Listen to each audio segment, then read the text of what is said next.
Have you ever wondered what Earth looked like before the forests, before the jungles, before even a single blade of grass?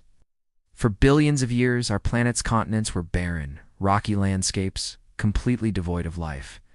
The oceans were teeming with activity, but the land was a silent, empty world. So, how did this desolate rock transform into the vibrant green and bustling planet we know today?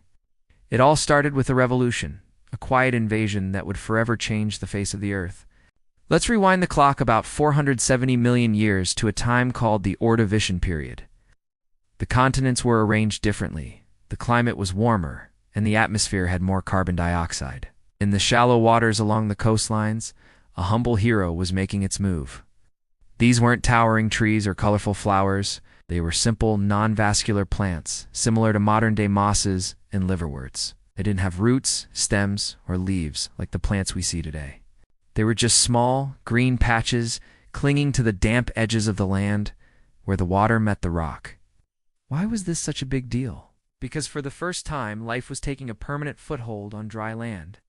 These pioneering plants were incredibly tough, had to deal with challenges that their aquatic cousins never faced. Harsh ultraviolet radiation from the sun, the constant threat of drying out, and the simple problem of gravity without the buoyancy of water to hold them up. They developed waxy coatings, called cuticles, to retain moisture, and special spores that could survive the dry air to reproduce. It was a slow, difficult process, but they persisted. As these first plants spread, they began to work as tiny ecological engineers. They broke down the rock, creating the very first soil. This process, known as biological weathering, released minerals and nutrients that had been locked away for eons. Their decay added organic matter to this new soil, making it richer and more hospitable for future generations of plants.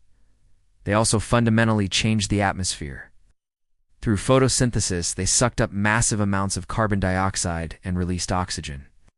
This not only paved the way for more complex life, but also had a massive impact on the global climate, potentially contributing to a major ice age. For millions of years, these simple plants had the land all to themselves, but they weren't alone for long. Where there's food, life tends to follow. And the next pioneers to venture out of the water were not lumbering giants, but small. Armored creatures that would come to dominate the terrestrial world for a very long time, the arthropods. We're talking about the ancestors of today's insects, spiders, scorpions, and millipedes. Around 420 million years ago, during the Silurian period, these creatures began to explore the new green frontier. Why them? Well, arthropods were uniquely pre-adapted for life on land. They already had an exoskeleton, a tough outer shell that provided support against gravity and, crucially, prevented them from drying out. They also had jointed legs, which were perfect for scuttling across solid ground, a much more efficient way to move than wriggling like a worm. Some of the earliest known land animals were creatures that looked like a cross between a millipede and a centipede. Fossil trackways from this period show the telltale signs of little legs scurrying across ancient mudflats. Can you imagine it? Being the first animal to walk on land, exploring a world that no animal had ever seen before.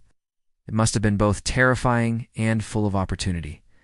There were no predators on land yet. The only dangers were the physical environment itself. What were they eating? At first, they were likely detritivores, feeding on the decaying plant matter that was now accumulating on the ground. They were the planet's first recycling crew, breaking down dead plants and returning nutrients to the soil, which in turn helped more plants grow. It was the beginning of a beautiful cycle, a terrestrial ecosystem in its infancy. Soon after these first steps, the arthropod world exploded in diversity. We see the emergence of early arachnids, like primitive scorpions and spider-like creatures called trigonaudarbids. These were the first land predators. They didn't hunt other animals at first, there weren't any. Instead, they hunted the smaller plant-eating arthropods. The first terrestrial food web was being built, a complex dance of predator and prey that continues to this day. Think about the scorpions. The earliest ones were actually aquatic, but they had gills that could be adapted to breathe air, much like some modern land crabs. Fossils show them becoming progressively more adapted to life out of the water, a perfect snapshot of evolution in action. They were armed with their fearsome claws and venomous tails, making them top predators in this strange new world. Meanwhile, plant life wasn't standing still either. The simple mosses were joined by more complex vascular plants. These were a huge evolutionary leap.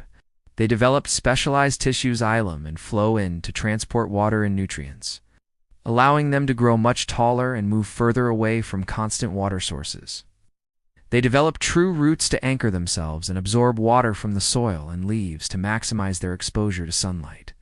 This led to the first forests during the Devonian period, a time often called the Age of Fishes, but just as importantly, the age when land truly became green. These first forests were bizarre by modern standards. They were dominated by strange-looking plants like Archaeopteris, which looked like a fern but had the woody trunk of a tree, and giant club mosses that towered over the landscape. This explosion of plant life created a wealth of new habitats and new food sources. It was a paradise for the arthropods. I think this is when we start to see the ancestors of true insects appear. Wingless insects like springtails were munching on fungi and spores in the forest undergrowth. And then came one of the most incredible innovations in the history of life: flight. Around 350 million years ago, in the Carboniferous period, insects became the first and only invertebrates to evolve powered flight. The world was now filled with giant dragonflies with wingspans of over 2 feet, soaring through the humid air of the vast coal swamps. The high oxygen levels of the time, a direct result of all this plant life, allowed arthropods to grow to enormous sizes. There were millipedes, like Arthropleura, that were over 6 feet long, lumbering through the undergrowth. It was a world dominated by bugs. For nearly 100 million years, they were the undisputed kings of the land. So, the next time you see a spider in the corner of your room, or a beetle crawling on the sidewalk, take a moment to appreciate its incredible lineage. Their ancestors were the first animals to breathe air, the first to walk on solid ground, and the first to take to the skies. They were the true pioneers of the terrestrial world. The colonization of land by plants and arthropods wasn't just a minor chapter in Earth's history. It was the event that set the stage for everything that came after. From the dinosaurs to us, it transformed a dead, rocky planet into a living, breathing world. It's a powerful reminder that even the smallest steps, like a patch of moss on a rock or a tiny creature crawling from the sea, can lead to world-changing revolutions. Thanks so much for watching. If you found this journey back in time fascinating, be sure to hit that like button and subscribe for more deep dives into the history of our amazing planet. See you next time.